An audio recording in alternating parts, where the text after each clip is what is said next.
All right, we're lucky to have our original member, Samantha Perkins, talk about post-book magic and post-book promotion. So take it away. Okay.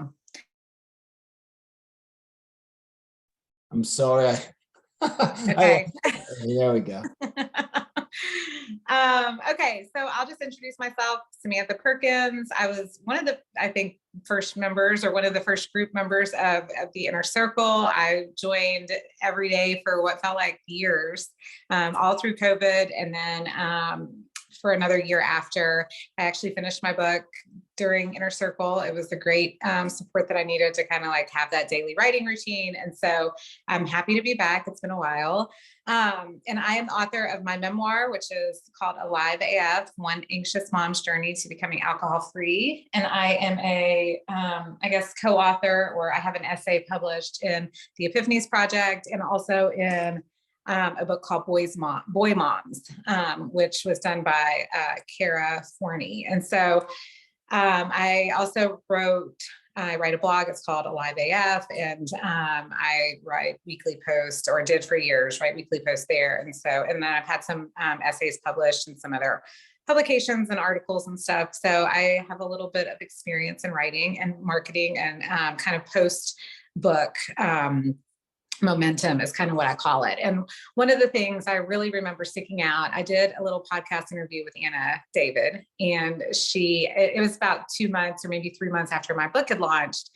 And she was like talking about the launch kind of like in the past tense. She was like, tell me about how book launch went. And, at that time in my mind, I was still launching. I hadn't like launched for a week and then kind of given up on the project. And even to this day, I'm still selling books, pretty consistently, and trying to bring my first book, the memoir, back into the forefront. And I still consider it kind of like this launching phase, like a forever thing. I didn't just launch the book and then kind of move on. And so there's a couple of ways that we kind of went about doing that. And first I'll talk about my personal memoir, and then I'll talk a little bit about our Epiphanies Project, because we're really proud of that launch as well. So I think for the sake of organizing this, and I know Barbara and Tim have already heard this, I think, when we talked about the Epiphanies Project piece, but I think early on when I was writing my book, I knew I was going to finish this thing, and I knew I was going to need help promoting it, because self-promotion is just the worst. And so I started pouring a lot of time and energy into people that I thought, when the someday happened that my book would actually become published, might be an asset to me.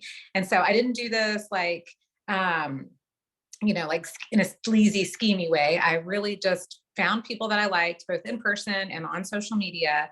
And I really started taking an interest in their projects. And some of their projects were books. Some of them were small businesses. Some of them were podcasts.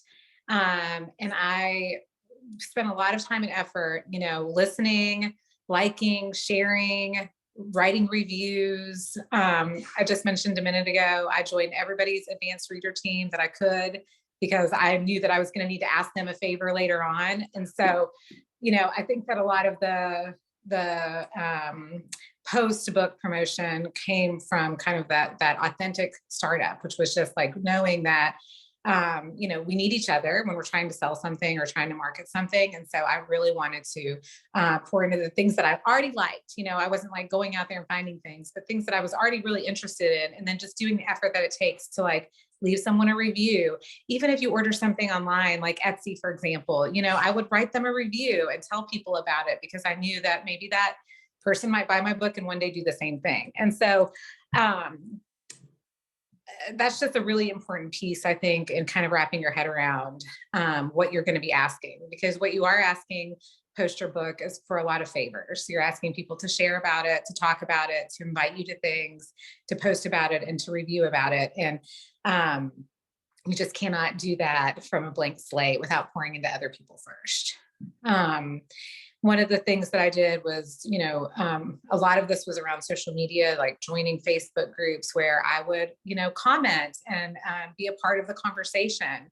And so then when my book came out, I'm like, oh, by the way, I wrote about this. It's in chapter 12 of my book, because I was already a part of that group. People already trusted me. And so, for me, my book was about becoming alcohol free. And so a lot of the spaces that I was in was just like members only, private Facebook groups where people were talking about not drinking, and those kinds of things. And so, really just planting those seeds, knowing that your book is coming out, and that you're going to need to offer that you're going to need to ask for those favors. And it's a lot easier to ask somebody for that favor if you've done it for them. So I think that it's just important to say that, because I think a lot of times people are thinking, well, my book's not out yet. Like, I can't do anything because I haven't yet published. And so I would completely disagree. I think any success that I had was because I was talking and engaging with these people a year in advance. I mean, it took me a year to write my first book. So a year in advance, I was already doing these things. And it doesn't have to be a year in advance. If your book's going to come out in 2 weeks, it's great. Start now. And then also to carry that after. So, just because your book launched doesn't mean that it's not still relevant to people. It's not like, the book was only for the however many people that bought it, and now that part is over. I'm still doing those things, trying to build relationships and have conversations. And then I'm like, oh, by the way, I wrote a book about this. A good example is the Super Bowl. I wrote an article on my blog regarding the Super Bowl and the advertisement in media of alcohol. And it was a really popular post. And this came out before my book ever came out. And so it was a super popular post. A lot of people read it and shared it. And so every Super Bowl since, which has been 3 years, I should reshare that post. And then I'm like, oh, by the way, I wrote a book about this. And it gets a lot of traction again, because the post is still kind of relevant, because alcohol ads are still a big part of the media of the Super Bowl. And so that's just a good example of how I could just not say anything about that. But I did, and I sold a couple books because of it. People were like, oh yeah, I've been meaning to buy that book. So one of those is just a good example, like always being able to take what's going on relevant in the time and then attach kind of your book to that. So I would say that's the biggest majority of what I did personally for my memoir, in just terms of making the connections, always finding a way to like build my book into what's going on in like current events. And so I'm still speaking. I would say since my book came out in January 1st of 2021. And I mean, I still have a speaking event coming up in March about my book. And so, I try to keep like one thing ahead at a time. And it's not like this massive amount of business, or, I'm not crazy busy with book promotions. There's no flashing lights or paparazzi, like people think. But I do try to just keep like this very like consistent momentum to just keep it relevant. And so I'm speaking at a mental health festival, because my book is a lot about the role between anxiety and alcohol. And so, I'm going to be able to take some of my books there and to speak about that. Anytime a news article is shared talking about, like the increase in alcohol or increase in moms drinking, I share the article and then I share my book. And so these are great ways to just keep it going. Another area that I really focused on was podcasts, because again, podcasts and books and all these articles that you write, these aren't like you write them and then they go into a black hole and they are never to be seen again. These things are out there in the media forever. And so I reached out to a lot of different people regarding podcasts, tons of conversations. Podcast hosts are looking for podcast guests. And the more podcasts that you've been on, the more podcasts you'll be on. And so it's like just reaching out to people. And Tim, I remember you teaching me this, like, if you're not getting 100 rejections a day, you're not working hard enough, So I got really comfortable with rejection, which is hard, but I got really comfortable with nobody responding to me saying, hey, I'd love to be on your podcast, or people saying, no, it's not a good fit. But again, it was a lot easier for me to get on the podcast that I wanted to be on, because I was already big fans of the podcast, already written a review. I'd already commented a lot and shared other podcasts with the idea that, hey, maybe one day I'll be able to be on this podcast. I didn't just cold call a podcast by somebody that I had never heard of before. I formed the relationship. And I can still do that. So I don't have to stop doing that. I can still do it now. I can find a podcast that I like, that I want to be on, build the relationship for the next 3 months and then share about my book if I want to. I'm saying that as a reminder. It doesn't all have to be before your book comes out. You can do that anytime. Should I stop for questions or keep going? How about you talk about, were you involved in the video in terms of the video? Yeah. Production? Okay. Yeah. Okay. So a couple things that I was really excited about was a trailer. Is that what you're talking about, Tim? The trailer for a book. Okay. So when I got involved with the Epiphanies Project, which was a big, huge collaboration with Chris and some other amazing authors / artists / other beautiful things that they did, we decided to do a trailer. And again, with everything in social media these days, like people's attention span for like reading a long book description is very short. And so a trailer is like this great snapshot. I thought it was pretty inexpensive for like what we can use out of it. Our girl, I found a person who does book trailers and she did it. And I did one for my book and with the Epiphanies Project. And we can share these, just constantly put them back out into the media as a great way to like build interest for people. And I think, again, we can utilize what's going on in current events to share the trailer and grab people's interest. And if you're on Instagram or Facebook, those are the 2 social medias I'm on.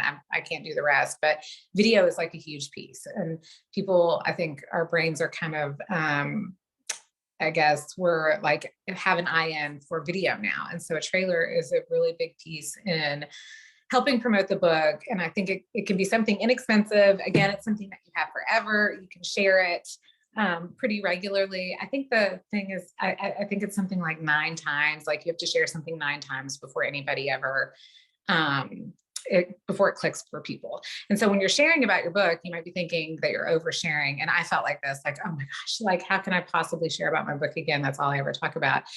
But are you really noticing how many times the people that you're following are talking about something? Probably not. You're just scrolling through and clicking on to the next thing. And, so keep that in mind that, not to feel shy about burdening people, because you're not. You're continuing, the more you put it out there, the more interest. Finally, someone might be like, yeah, today's the day I'm going to buy that book that I've been thinking about buying because it looks really good. And we've all done that. I mean, how many times have you guys, you're talking to a friend and they tell you about a book and you're like, oh yeah, I meant to buy that book. And you just never got around to it, And so it's just thinking about it in the same way that you do. You need reminders to get your hands on the books that you really, really love. Another thing we did for the Epiphanies Project, which is super cool, was we did an interview with each of the authors. And so I got to host those interviews. It was very fun. I think it was super rewarding for me and it was super rewarding for the authors. And again, that's something that's just out there now. So people can stumble across it. Most of them are posted on Instagram. So if someone goes to our Instagram account, and they find Barbara's interview, they might be like, what else has Barbara done? And then they're finding her books. And so, it's just a good way to kind of stay relevant, keep yourself, out there for people to find you, because you can't write the book and just, do your keyword searches and hope that everybody is just going to land upon your book in the vast majority of, especially if it's on Amazon, books that are out there. You've got to do some promotion, and it doesn't all have to be on social media. Although that's a really easy way, but you can do it in person things too. And every time that I go to an event, I take I take the Epiphanies Project and I take my book, and people are like, oh, what's that? And I'm like, oh, it's the Epiphanies Project. It's got a bunch of great authors in it. And people will, be interested in buying that. I want to mention this because I think it was pretty important. In October of this past year, I went to something called the Louisville Book Festival. And I think because I was part of the inner circle and I've heard so much of Anna's work, I think of selling my book and promoting my book as like a way to form relationships and a way to do bigger work or to do speaking, or, I even think in some ways it's led to the job that I'm doing now. But, I was there and I had my table and, I had my few books out and I'm walking around the room meeting authors and I'm like in awe of all these people. And I'm just like, oh my gosh, you're an author and I love authors. And let's talk about how hard it is to write a book and, forming these connections. And there was a guy behind me and he was like, complain. He sat in his chair the whole time. He was complaining that he wasn't selling enough books. He just thought people were going to walk up to the table, and he didn't have the best attitude, and they were just going to buy massive amounts of his books. And all he could think about was book sales. Well, I met this girl at that thing. And since then, she and I have done some work together, and we have a project coming up in the future. And I'm going to be able to do some speaking events and maybe sell some books there, but maybe also form relationships with a new group of friends, or even create some other business ideas around like talking about mental health. And so I think it's like keeping in mind, like keeping in expectations about what it is that you're trying to do, and that selling, if you're going with just trying to sell as many books as possible, it's going to feel really unfulfilling, and I think that I've had a really great success in like consistently selling a very small amount of books, but for a long time I've done it so far. And if I can continue to do that, that is really living out my passion. So what I'm hearing a lot, almost through all of this, is forming the relationships either beforehand or after. You think that's the most important of all? I think it will help everyone feel, yes, I think it's very important. I mean,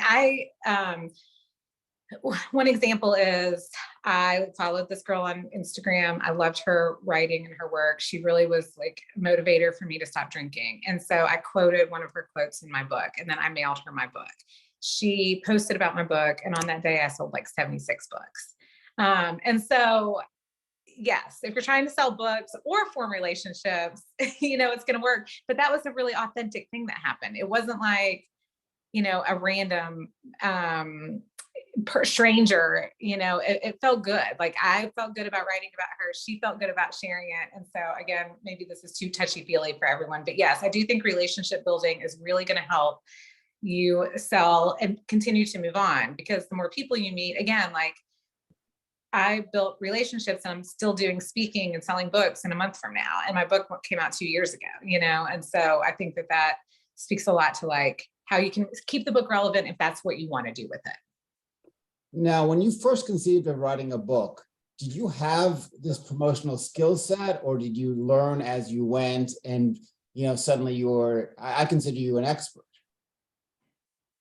That's funny. I did not have a skill set at all. I didn't even have a social media account, but I was like, I should probably get a social media account. And I will tell you, at first, I tried to, I took a lot of I didn't take courses, but I read a lot about like the algorithms and what you're supposed to do on Instagram to make yourself seen, and like how to use hashtags properly, and filters, and like how to use, how to make my squares look pretty for my Instagram feed. Okay. And I got really burnt out to the point of like mild depression over like that much work going into social media. It was super time consuming. It felt like a job. It was really hard. And so I switched that into just taking a picture, no filters, and saying what I wanted to say consistently, and following the people that I wanted to follow and being authentic. And then it started finally to click and flow. I mean, I do think that people can make a lot of money and be really successful off of tracking the algorithms and knowing exactly how it works. But I know at the end of the day, we don't have control over our social media accounts. We really don't know nearly as much about it as some of the experts think that they do.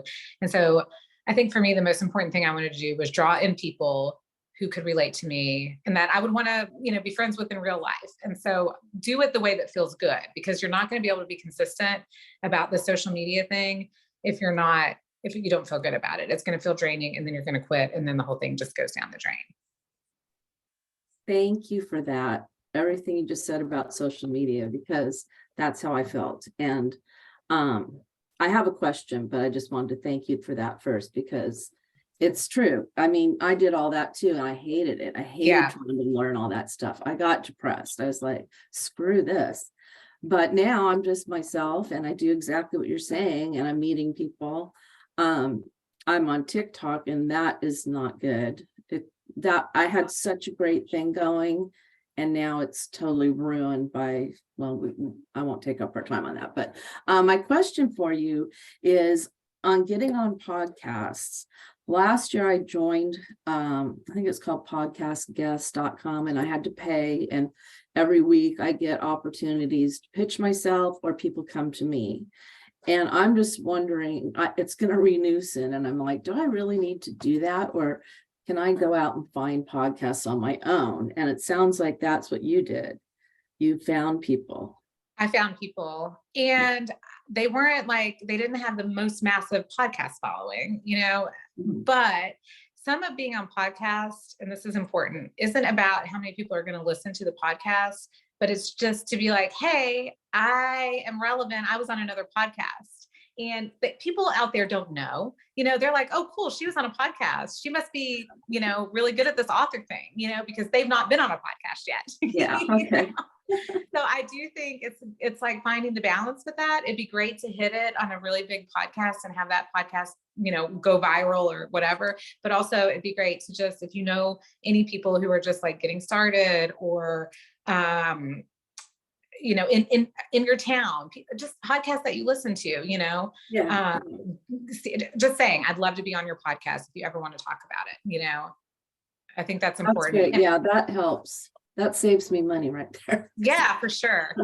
It's such good advice, because I remember Anna David coming on and saying, well, I was on the Today Show and I expected to have 1 million books sold from that, and it didn't happen. So I think, your advice in terms of just getting out there is great. Yeah. And even with Anna, like people see like, whoa, I'm looking at the Launchpad website. She was on the Today Show.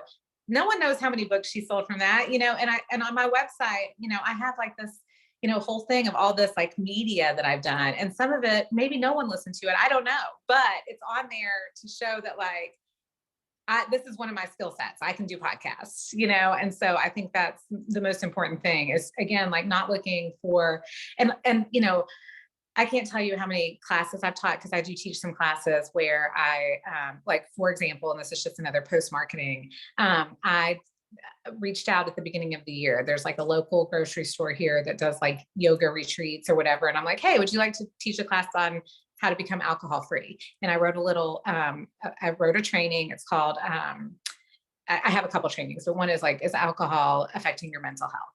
And so I have taught classes on this topic several times. The last one I did, there were 2 people in the room, but on my social media account, I didn't show that there were just 2 people. I showed that like, hey, I taught this class of this really cool thing. And like, it's a big building, and now it's on my website. It's like, I can teach this class. And so, and I did sell a couple books from that. And again, a couple books all the time to me is like going to be the thing, because then I wrote a book, man, and it's awesome. And I want to just talk about it forever,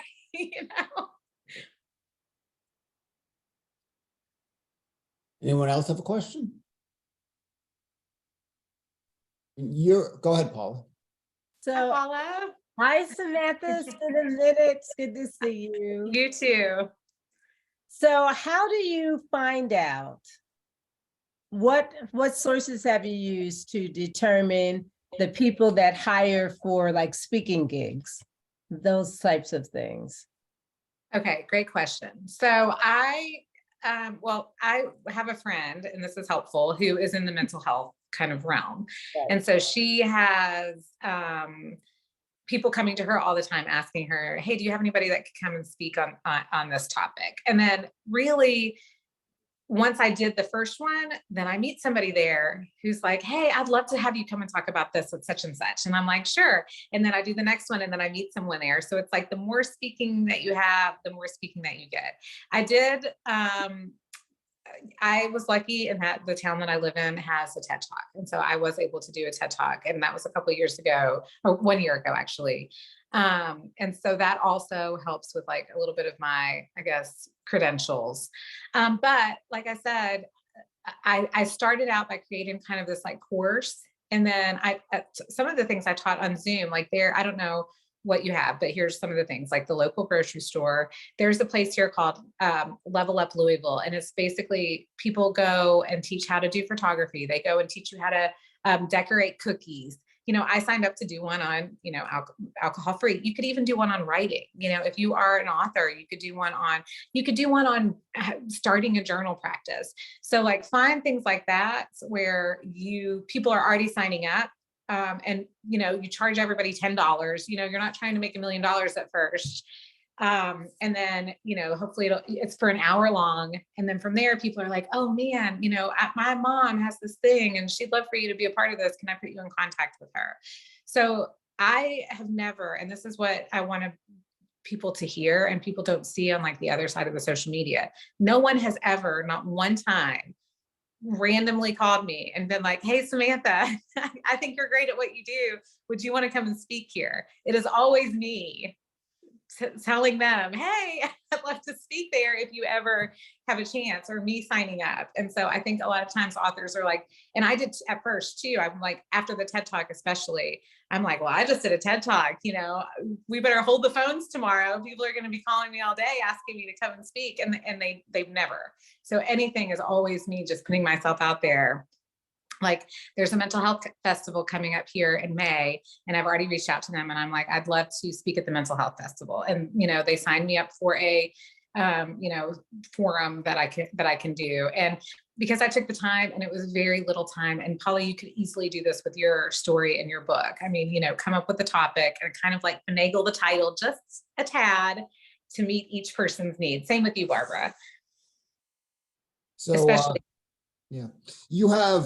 Barbara's already mentioned, a pay service to be on podcasts. There are pay services to be a expert in newspaper sources. There's pay services to get like 1,000 reviews on Amazon. There's a pay service to even Kirkus reviews is a $750 charge. Out of any or all of these, have you paid for anything? And if you have, which one do you feel was worth it? I have never paid for anything like that. I have paid for, and this is important, a really good editor so that my book was good enough, I paid for the trailer, which was very inexpensive, and I have the rights to it forever for the book trailer. But editing and, I've never paid for a service like that. I guess, I did pay for Publisher Rocket, so that I could get the keywords onto Amazon when I was doing self-publishing. So I think that was it. But I've never paid for a service. I've never paid for likes or followers or reviews or anything like that. Other questions? I think Paula said, out of all the promotion, which ones were you the most comfortable with, and which ones were so far out of your comfort zone? And do you recommend pushing through that discomfort? Great question. Okay. I did ask when I first got the book, when the book first came out, I asked everybody and anybody about the podcast. And one podcast, it wasn't really relevant, and I was really pushing to try to make it relevant. And I felt horrible about the way that podcast went. And I would never do that again. It just wasn't a good fit. I should have known and listened to my gut. Like the podcast host, I didn't get a great feeling from him when we did our interview. And I'm like, oh, well, whatever, and I didn't love the way that interview went. The TED Talk was definitely the hardest thing I've ever done. However, since doing that, any speaking now is easy. I really pushed myself and grew in that area. What was hard about it, Samantha? What did you find challenging? The crowd. It was a pretty big crowd. But also you can't use any kind of notes or PowerPoint. You had to speak concisely and clearly from memory. And I just really struggled. I didn't think that I could do that, and it took a lot of practice. And I actually did hire an editor to help me with my speech on that. So again, and that was well worth the money. So just having to be up there in a really formal speaking setting. I prefer settings where I can just do what I'm doing right now. I can speak like this anytime, or about the topics where people can ask questions and it's more interactive, but being on a stage was really, really challenging. Again, I will say, like, when I host a class and only 2 people come, which has happened many times, it is really hard. And now I say, I won't do it with just one person, at least 2 people. Because if it's just one person, you just can't do it. I mean, there's nothing more uncomfortable than trying to teach a class to one person, you know? And so for that, usually if something like that comes up now, which my plan would be to like give them a copy of my book and ask them to share it with someone, and or, you know, like sit down and just have a conversation with them. I wouldn't present in front of just one person, but I might have felt pressured to do that before, and it's not a good feeling.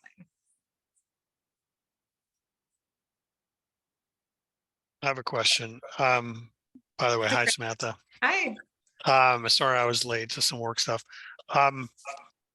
So I'm curious about your TEDx talk. When you were up there, I know it took a ton of preparation, but when you were up there actually giving it, then did you think things were going well, or were you still feeling that anxiety even while you were up there?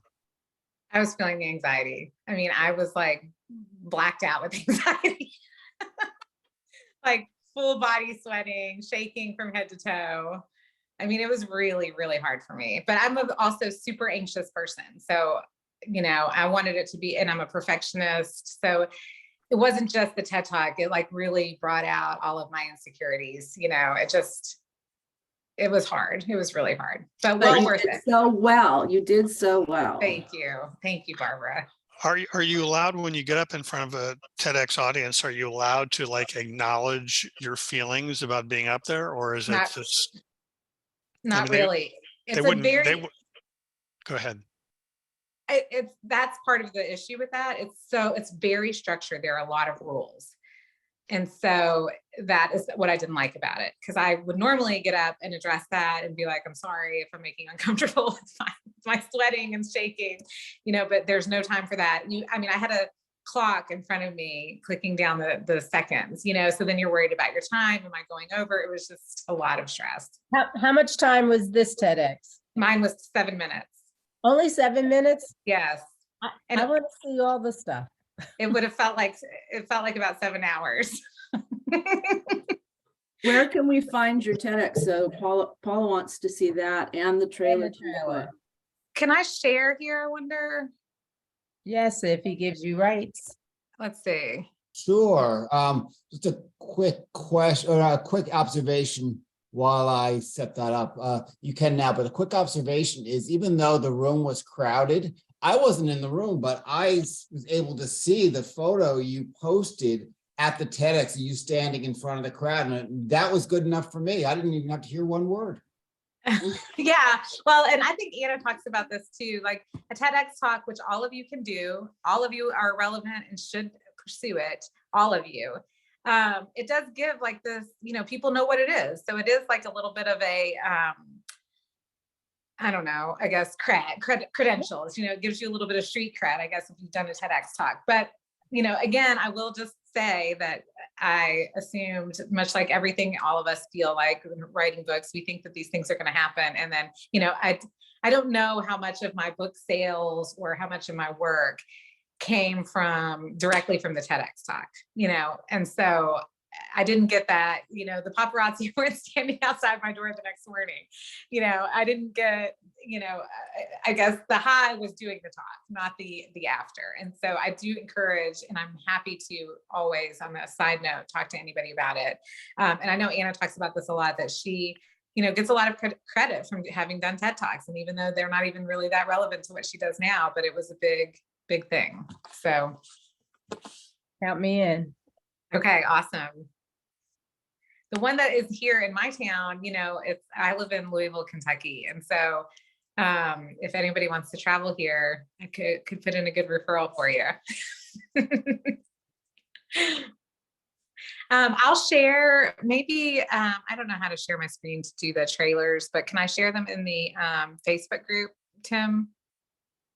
Okay, so I'll share both the Epiphanies trailer and my trailer and the TED Talk in I'll just do like it all in like a comment section so you guys can see it. Great, good. Any other questions about promotion or people that haven't finished their book yet that want to know, looking for advice about a step they can take? how did you go about getting the trailer done? I mean, how would I, if I wanted to do a trailer, how would I find someone? I would put you in touch with our girl, because I think her prices are really good, and that is her job. She is a media. I mean, it's not just book trailers, but she does like quick videos. She helps people do like marketing commercials.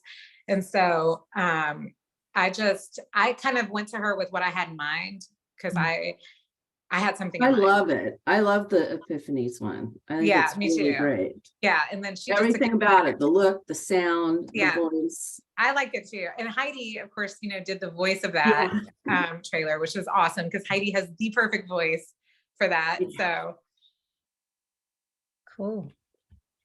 Yeah, I definitely want to see it. okay. What is it on? Well, you're Um, gonna post it, so. I'm gonna post it. Yeah.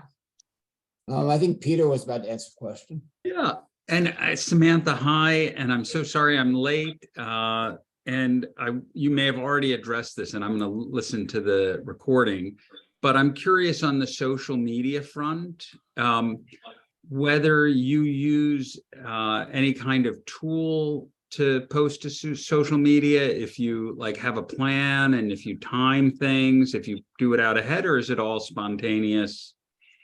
Great question. So in the beginning, I did use a tool. It was called Tailwind, I think, where you can upload your pictures and your posts and schedule them. So the idea is that you could do them for a week out or 2 weeks out, and then they come at a certain time or whatever. And I was talking about this in the beginning when I was trying to do social media in a way that it felt like a lot of work. It felt very hard, because like I was trying to do filters and posting and making sure that all of my algorithms were aligned with the hashtags, and like it felt really hard. And so now, well, first of all, I haven't posted much in a while, but after the book came, I just posted whenever I felt like it. I posted something authentic, and I got more engagement out of that. And by engagement, when I was posting the Tailwind posts that were like these curated, like perfectly written posts, they didn't really have any pictures of anything specific, I may have gotten a lot of likes, like more likes, but I didn't get like a lot of like engagement. And since then I might get one post, where one person is like, hey, can you share the link to your book? And that to me is way more engaging than, 150 likes or whatever. And so, no, I don't use any of that now. And I just post on the cuff. A lot of my stuff, there's spelling errors, there's typos all the time. And I just don't care about it. I'm just keeping myself, out there in front of people. And I find it to be much more enjoyable for me. And I'm drawing in the people that are like that. And whoever doesn't like that probably isn't a good fit for, whatever we're doing anyway. Thanks. Samantha, Go ahead. Yeah, go ahead. maybe you mentioned this before I jumped on. Are you writing another book? I have started several new books. I'm not writing at all right now. I have a lot of stuff going on. I'm taking care of my elderly parent. And so, but I'm super pumped to be back here. And like, now I'm like, woohoo, I'll be back to the inner circle tomorrow and I'm going to start on my next book. But I do plan on continuing to write. I just haven't been recently. Same themes as the first book? I have a couple different things in mind. I do. We were talking about this in the beginning. It's really hard to like follow up a memoir. You can't just like write another memoir. Even though a lot has changed since then. So I mean, all of us who've written that can probably feel some of that, like, and so I know, like, what is it next? Like a how-to book, or I have an idea about like just how, like just a more of like a self-help, less of, a memoir. But I do love storytelling. And so it's hard for me to know how to write outside of that now. I've had a really hard time being stuck knowing how to write next, I can't write fiction. I'm like, well, maybe I'll write a story about this, but it doesn't really interest me. So I do think that there is a little bit of like postpartum depression that comes from like publishing a memoir, that little thing that you put out into the world that's so personal, and, figuring out what comes after that. Write a study guide to go with your memoir, like a discussion book that small groups and clinics could use. Yeah, and I have like, I thought about a journal kind of thing. So that's a great idea. So I hope to be able to do that soon. I forgot to mention something in terms of social marketing, and that is your newsletter. I know Anna talks about the newsletter a lot. I did do a newsletter. I started the newsletter prior to the book, when I started a blog. And so I shared it in the newsletter. I kept those up once a month for years. And I still, anytime like I have a podcast that I was on, or like when I have an upcoming event, I always blast that out to my newsletter. And, I think that, again, that's an audience that you own versus like the algorithms or social media where some of your posts might not be seen because of whatever reason. Like when you send an email to your email recipients, they're going to get that. And whether or not they choose to open it or not is up to them. And I worked endlessly trying to get people to sign up. I mean, hundreds of asks probably. And I think I have about 115 people on my newsletter. So that's it. And so that's enough, but I'm just saying, like, I know people are like, oh, how do you get 1,000 people on your newsletter list? And I don't know the answer to that. I think it takes a lot of hard work and time, but it is worth it. You mentioned earlier how to feel uncomfortable about rejection and how to feel comfortable with it. And that's a really important step. In your process of promoting your books, it's hard to feel comfortable with rejection. What was the thing that disappointed you the most? Oh man. I think that's a great question. And all of this, just for everyone to know, like, I don't feel comfortable promoting, and it might look like I do, but I do not. Like, it is the least thing that I want to do. So for on that side of it, and I think all of you can speak to this because I've read many of your books. Like for me, it comes from a place of service. Like if I can get one person to read this book and it might help them, it's worth promotion. Right. And I also told myself, like, I wrote this damn thing. So now I'm going to talk about it. Like, I'm not going to put in all this work and then not tell people about it. I think just hearing people say no, like, there's a lot of worthiness, Tim, like back to your question, like every time that I was rejected for an article or where someone didn't respond, I'm like, oh, I mean, innately, I'm like, that's because my book isn't good enough. And I already knew that, like I'm just telling myself these stories, you just feel it really is a blow to the self-esteem, and I didn't expect to become the next Brené Brown, but I hoped that I would. I'm not gonna lie here. Yeah. Like, don't we all want to be the next Brené Brown? Good. So it is just hard. And then and then to try to continue to put yourself out there after you've been rejected and like going through that, it is an exhausting process for sure. But there's no other way. Like if you're not getting rejected, then you're not trying. Yeah, it's so hard to get past that mindset that if you're not rejected, it's kind of like, I pulled one over on them. And if you are rejected, it's kind of like, well, I suck. And it's almost the other way around. Yes, you're absolutely right. Does anyone else have any questions before we wrap up our lesson today? So how did you settle on just once a month newsletter? Because I'm doing it every week. And I'm like, man, I never even thought about just doing it once a month. I did it. That's a great question. And I felt like I got to a place where I could do it once a month. Like I did it every week too, for a long time, until I felt like my following was kind of like stable, and so then I got to once a month. Gotcha. That And makes so sense. you might be getting there. I think you're probably getting there pretty soon. Yeah, I'm hoping. Yes. Yes.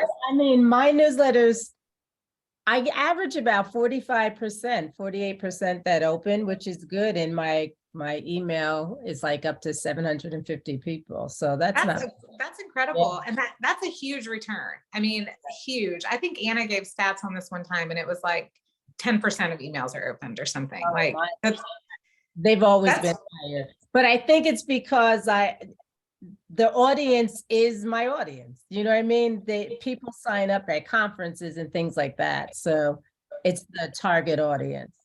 And they're also short and succinct, like, and yours are, and this is, I think like I open newsletters that I know what to expect. Like it's hard for me to open one that's just like, I don't know what I'm reading here, but with yours, I know what I'm getting, you know, and like with Anna's, hers are a great example of that. Even Tim, like the Inner Circle newsletters, those are great. You know, like there's 3 things here. Who's talking this week? What's happening? Here's the link, you know? So I think that's helpful. Yeah. So when you went to your newsletter once a month, did you find the percentage of the newsletter being opened increased? Is there a fatigue? Ask the question: is there a fatigue factor for your newsletter readers from getting a weekly newsletter? I don't have the stats on that. I don't know. But the purpose for me was to have a place where I could say, this is what's happening this month in one like area. If you want to sign up for this, if you want to come to this class, here's the link, here's the story, here's what you need to know, kind of thing. I would think the frequency is less important than the content, you know, what you're saying, right? It's so hard to grab people's attention because we're just being bombarded Mhm. by social media, by emails, texts. Hard to break through.